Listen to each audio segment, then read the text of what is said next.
ఆంధ్రప్రదేశ్లో ఎన్నికల ప్రచారం ఎలా సాగుతుంది? రాజానగరం నియోజకవర్గంలో రాజకీయ పరిస్థితులు ఏ విధంగా ఉన్నాయి? ఇదే విషయంపై మనతో మాట్లాడడానికి రాజానగరం నియోజకవర్గ ఎమ్మెల్యే జక్కపూడి రాజా మనతో ఉన్నారు. సార్ నమస్తే సార్. సార్ ప్రస్తుతం ఆంధ్రప్రదేశ్ రాజకీయాలు ఎలా ఉన్నాయి సార్? ఏకపక్షంగా జగన్మోహన్ రెడ్డి గారిని ఆశీర్వదించడానికి ప్రజలు సిద్ధంగా ఉన్నారు. ఏదైతే 2014 ఎన్నికల్లో ఆవేళ బీజేపీ, జనసేన, తెలుగుదేశం ముగ్గురు కలిసే ప్రజల్ని మోసగించి అధికారంలోకి వచ్చి ఆ తర్వాత మొండి చేయి చూపించినటువంటి అనేక వాగ్దానాలు ఇవాళ ప్రజలు గుర్తు చేసుకుంటూ ఉన్నారు. మరొకసారి ఎందుకు వాళ్ళని విశ్వసించాలి అనేటువంటి ప్రశ్న ఇవాళ ఖచ్చితంగా అందరిలోనే ఉత్పన్నం అవుతూ ఉంది. సో డెఫినెట్గా రెండోసారి మళ్ళీ ఈ 3 పార్టీల కూటమిని నమ్మి చెవుల్లో పువ్వులు పెట్టుకోవడానికి మాత్రం ప్రజలు సిద్ధంగా లేరు. వాళ్ళకి తగినటువంటి బుద్ధి చెప్పడానికి సిద్ధంగా ఉన్నారని చెప్పారు. సార్ ఇప్పుడు మీరు చూసుకుంటే ఎన్నికల ప్రచారం అయితే మొదలుపెట్టారు. అసలు నియోజకవర్గ పరంగా తిరుగుతుంటే ఎలా ఉంది సార్? జనస్పందన ఎలా ఉంది? అసలు ఏమంటున్నారు ప్రజలు? పథకాలు వైసీపీ ప్రభుత్వం గురించి ఏం మాట్లాడుతున్నారు?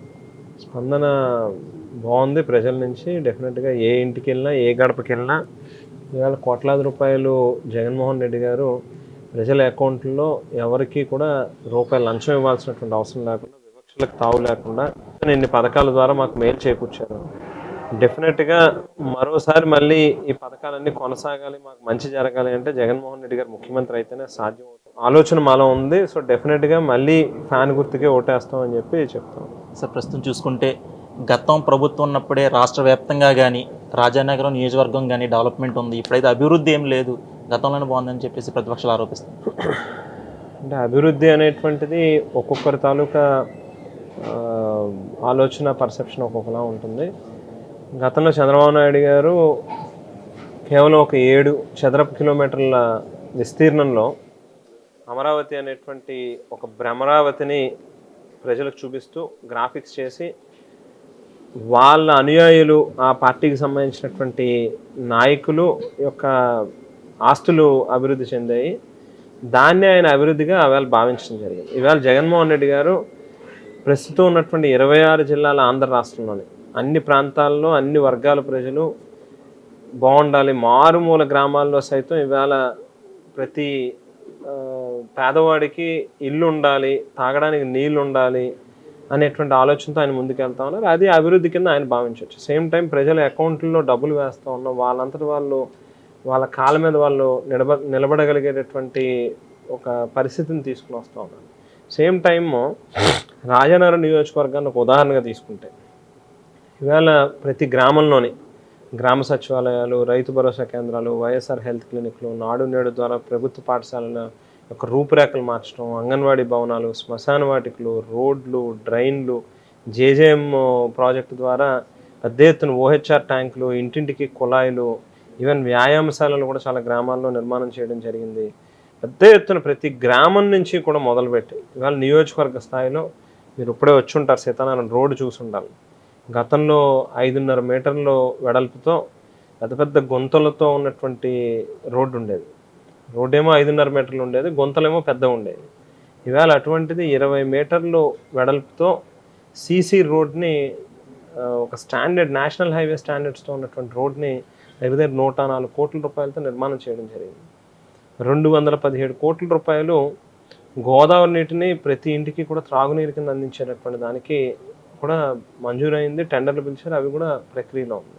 కొత్తగా ఫైర్ స్టేషన్ నిర్మాణం చేసాం కోరుకొండలో, మల్టీ స్పోర్ట్ ఇండోర్ స్టేడియంని నిర్మాణం చేసాం సీతానగరం మండల హెడ్ క్వార్టర్లో, కలవచర్లలో మరో 104 ఎకరాల్లో దగ్గర 60 కోట్ల రూపాయలతో 350 యూనిట్లు ఇండస్ట్రీస్ వచ్చేటట్టుగా ఇండస్ట్రియల్ ఎస్టేట్ని డెవలప్ చేస్తూ ఉన్నాం. అలాగే ఒక 30 పడకల సిహెచ్సి హాస్పిటల్ని రఘుదేవపురం గ్రామంలో నిర్మాణం చేయబోతూ ఉన్నాం. దానికి కూడా టెండర్లు అయిపోయి వర్క్ కూడా మొదలుపెట్టారు. బొబ్బిల్లంకలో కొత్త పిహెచ్సిని కన్స్ట్రక్షన్, అది కూడా స్లాబ్ స్టేజ్ వరకు వచ్చింది.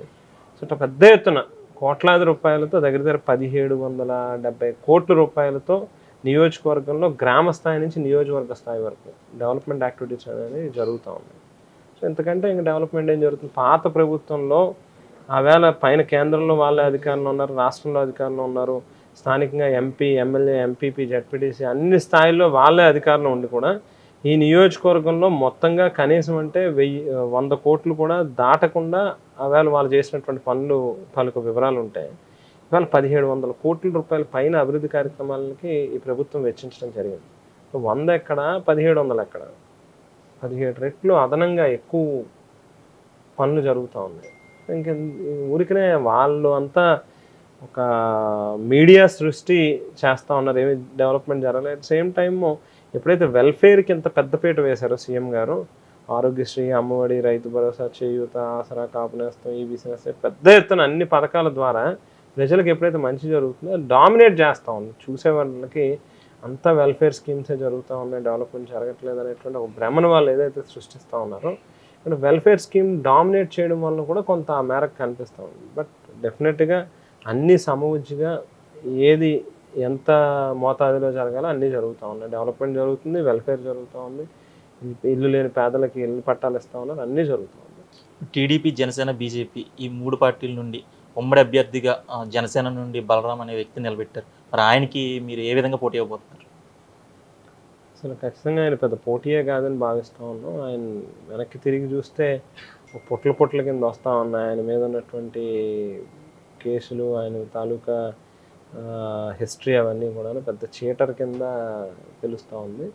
సో ప్రజలేమీ ఆయన్ని ఎక్కడా కూడా కనీసం నాకు తెలిసి పెద్దగా మనకి పోటీ కింద కూడా వస్తాడని కూడా పెద్ద భావించట్లేదు. జనసేన అధ్యక్షుడు పవన్ కళ్యాణ్ మరి గతంలో చూసుకుంటే భీమవరం, గాజువాక నుండి పోటీ చేసి పరాజయం పొందారు. కానీ ఈసారి ఆ 2 చోట్ల నిలబడకుండా పిఠాపురం నుండి పోటీ చేస్తున్నారు. మరి ఎలా ఉండబోతుంది అసలు? ఆయనకే తెలియాలి అది. అంటే ఎలా ఉండబోతుందంటే ఖచ్చితంగా మళ్ళీ మేమే గెలవబోతున్నాం అనేది.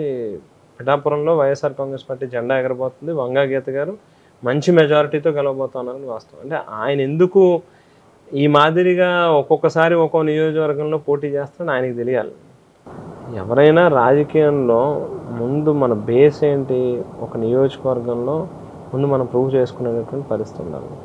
ఆయనకే ఒక నిలకడ లేదు. ఎందుకు ఎప్పుడు ఎక్కడ పోటీ చేస్తాడో తెలియదు. పోటీ చేసిన చోట గెలవడు, ఓడిన చోట పోని మళ్ళీ తిరిగి అలాగ ముఖం చూపించడం, ఈ మాదిరిగా ఎందుకు అటు ఇటు తిరుగుతూ ఉన్నాడు అనేది ఆయనకి తెలియాలంటే ఎవరో చెప్తాడు ఆయనకి, నువ్వు పలానా చోట పోటీ చేయని చెప్పి. వాళ్ళు ఏం చెప్తే ఆ మేరకు ఆయన వెళ్ళి ఆ స్క్రిప్ట్లో భాగంగా ఆయన వెళ్ళి అక్కడ యాక్ట్ చేస్తాడు అంతే. సరే, ఇప్పుడు చూసుకుంటే కొన్ని వార్తలు వస్తున్నాయి ఏమిటంటే వైసీపీ బీజేపీతో రహస్య పొత్తు పెట్టుకుంది, అందుకే బీజేపీ కూడా కేవలం ఓడిపోయే సీట్లోనే నిలబడుతుందని చెప్పి కొన్ని ఆరోపణలు అయితే వస్తున్నాయి కదా సార్, దాని నుంచి ఇక్కడ ఒకటేంటంటే ఏ రోజు జగన్మోహన్ రెడ్డి గారు వేరే పార్టీలని లేకపోతే రాజకీయ స్ట్రాటజీలు, కుతంత్రాలు ఇవన్నీ ఆలోచించి రాజకీయాలు చేయలేదు. ఆయన పొత్తు పెట్టుకున్నా లేకపోతే డైరెక్ట్గా చేసినా ఇండైరెక్ట్గా చేసినా ఏది చేసినా ప్రజల్ని నమ్మే చేశాడు ఆయన. అంతే తప్పితే తెర వెనక ఒకటి తెర ముందు ఒకటి ఆ మాదిరిగా చేసేటటువంటి రాజకీయ కుట్రలు పడినటువంటి పరిస్థితి ఇవాళ ముఖ్యమంత్రి గారు కాదు జగన్మోహన్ రెడ్డి గారు. సో అది చంద్రబాబుకే చెల్లుతుంది ఏం చేసినా. ఓ పక్కనేమో బీజేపీతో రాష్ట్రంలో పొత్తు పెట్టుకుంటాడు, తెలంగాణలోనేమో కాంగ్రెస్ పార్టీతో పెట్టుకుంటాడు, ఇంకో చోట ఇంకో పార్టీతో పెట్టుకుంటాడు. ఆ రకమైన పొలిటికల్ సినారియో కేవలం చంద్రబాబు గారికి, టీడీపీకే దక్కుతుంది. మాకు ఏ రాజకీయ పార్టీతో పని లేదు. ప్రత్యక్షంగా అయినా పరోక్షంగా అయినా ఏదైనా ప్రజల్ని మాత్రమే నమ్మి రాజకీయాలు చేస్తాం. ఇప్పుడు రాజమండ్రి పార్లమెంట్కి పురంధేశ్వరి పోటీ చేస్తున్నారు, మీకు చూసుకుంటే గూడూరు శ్రీనివాస్ గారు పోటీ చేస్తున్నారు. మరి పోటీ అసలు ఇవ్వగలరు అంటారు శ్రీనివాస్ గారు, పురంధేశ్వరి? లాస్ట్ టైం వచ్చిందన్న మెజారిటీ కంటే కూడా రాజమండ్రి పార్లమెంటు ఈసారి డెఫినెట్గా ఇంకా ఎక్కువ రాబోతుంది అనేటువంటిది వాస్తవం. అసలు ఎలా ఉండబోతుంది ఈసారి? అసలు పోటీ ఎలా ఉండబోతుంది? అసలు 3 పార్టీలు ఏ విధంగా ఎదుర్కోబోతుంది మరి వైసీపీ? అదే చెప్తా ఉన్నాను, ఇవాళ ప్రజలు నమ్మడానికి సిద్ధంగా లేరు. 3 పార్టీలు కలిసి, ఇవాళ బీజేపీ కేంద్రంలో అధికారంలో ఉంది, వాళ్ళతో కలిసి తెలుగుదేశం, జనసేన కూడా అధికారంలో ఉన్నారు. ఎందుకు విభజన చట్టానికి సంబంధించినటువంటి హామీలు నెరవేర్చలేదు? ప్రత్యేక హోదా ఇస్తానని ఎందుకు ఇవ్వలే? పోలవరం ఎందుకు ఆవేళ పూర్తి చేయకుండా గాలికి వదిలేశారు? అక్కడి నుంచి మొదలుపెట్టి 650 వాగ్దానాలు ఇచ్చారు ముగ్గురు కలిపి ఒకే వేదిక మీద నిలబడి. ఒక్క వాగ్దానం నెరవేర్చలే. వాళ్ళు తిరిగి మళ్ళీ ఏ ముఖం పెట్టుకుని ప్రజల్ని ఓట్లు అడగడానికి వస్తున్నారు అనేటువంటి ప్రశ్న ప్రజల్లో ఉంది.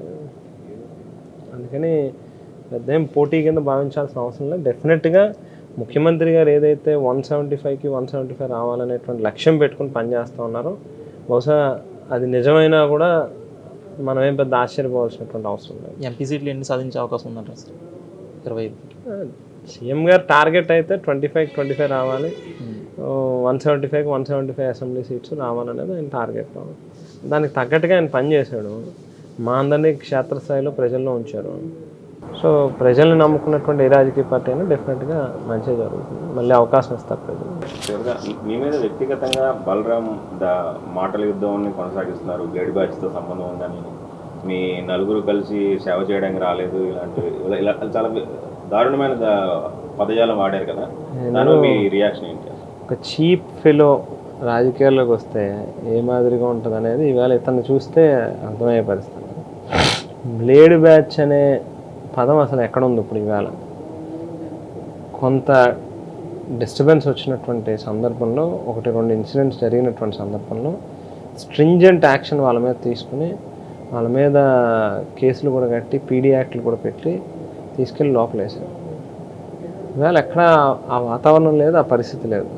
మరి ఆ జరిగిన 1-2 ఇన్సిడెంట్స్ అయినా ఎవరికి రిలేటెడ్, ఎవరు అందులో ఇన్వాల్వ్ అయి ఉన్నారు ఏంటి, పొని మన తాలూకు మన వెనకాల ఉన్నటువంటి వాళ్ళు పలానా అప్పారావు ఉన్నాడు, పలానా పుల్లారావు ఉన్నాడు అనేది ఏదైనా ఇన్సిడెంట్లుగా చెప్పాలి కదా. నేను చెప్తున్నా, అతని మీద ఒక ఆరోపణ చెప్తున్నా. 2007 సంవత్సరంలో 42 మంది నిరుద్యోగుల దగ్గర ఉద్యోగాలు ఇప్పిస్తానని, విదేశాలు పంపిస్తానని వాళ్ళని మోసగిస్తే వాళ్ళందరూ కలిసి వచ్చి రాజమండ్రి 1 టౌన్ పోలీస్ స్టేషన్లో ఒక కేసు రిజిస్టర్ అయి ఉంది, ఎఫ్ఐఆర్ రిజిస్టర్ అయి ఉంది. అన్నీ ఎవిడెన్షియల్గా ఉన్నాయి. ఎఫ్ఐఆర్ ఉంది, ఛార్జ్షీట్ ఉంది, కోర్టులో ఏం జరిగినాయి ఇటువంటివి ఆయన మీద ఒక పెద్ద పొట్లు పుంకాల కింద వస్తూ ఉన్నాయి. ఒకదాని తర్వాత తవ్వే కొద్దీ 10ల సంఖ్యలో కేసులు బయటకు వస్తూ ఉన్నాయి. ఇవన్నీ ఏ సందర్భంలో ఎప్పుడు బయట పెట్టి మాట్లాడడం మనం చీప్ ఫెలో కాబట్టి మాట్లాడేది అన్నీ కూడా చీప్గా మాట్లాడుతూ ఉన్నాడు. ప్రజలుకి తెలుసు జక్కంపూడి కుటుంబం ఏంటి, రాజకీయ నేపథ్యం ఏంటి అనేటువంటిది. ప్రజలు ఏం చేస్తే మనల్ని మెచ్చుకుంటారు అనేటువంటి దానికి మాత్రమే లోబడి పనిచేస్తాం తప్పితే ఇవాళ వేరే ఏదో ఆశించి కానీ, లేకపోతే మనం వేరే పెద్ద కోరికలో ఆశలో వేరే అంటూ ఏం లేవు. ఎంతసేపు ప్రజల మధ్యలో ఉండాలి. నాన్నగారు ఏదైతే మనకు ప్లాట్ఫామ్ ఇచ్చారో అది మనం నిలబెట్టాలనేటువంటి ఏకైక లక్ష్యంతోనే పనిచేస్తూ ఉన్నాం. ఇంకొక రిక్వెస్ట్, మేము ఇలా మీ కాన్ఫరెన్స్లో తిరుగుతున్నప్పుడు, కోరుకొండ అక్కడ తిరుగుతున్నప్పుడు వాళ్ళు చాలామంది చెప్పింది ఏంటంటే, కోరుకొండ దేవాలయానికి మెట్లు ఎక్కిరాం కొంచెం చాలా కష్టంగా ఉంది, దానికి వేరే ఆల్టర్నేటివ్ ఏమన్నా చూపిస్తే బాగుండు అని అందరూ అడుగుతున్నారు. కోరుకొండ లక్ష్మీనరసింహస్వామి ఆలయం చాలా ప్రసిద్ధిగాంచిందన్న. వాస్తవానికి గతంలో జరిగినటువంటి కొంత నిర్లక్ష్యం కారణంగా ఆ ఆలయం అభివృద్ధి చెందాల్సిన స్థాయిలో చెందలే. అయితే ఈవేళ మన ప్రభుత్వం వచ్చిన తర్వాత మొట్టమొదటి రోజుల్లోనే కొన్ని ప్రపోజల్స్ పెట్టాం. అయితే అనుకోకుండా 2-2.5 సంవత్సరాలు కోవిడ్లో సమయం పోవడం, ఆ తర్వాత ఉన్నటువంటి సమయంలో మనం చాలా ప్రయత్నాలు చేసినప్పటికీ కోరుకొండ ఆలయం ఏమో స్టేట్ ఆర్కియాలజీ పరిధిలో ఉంది.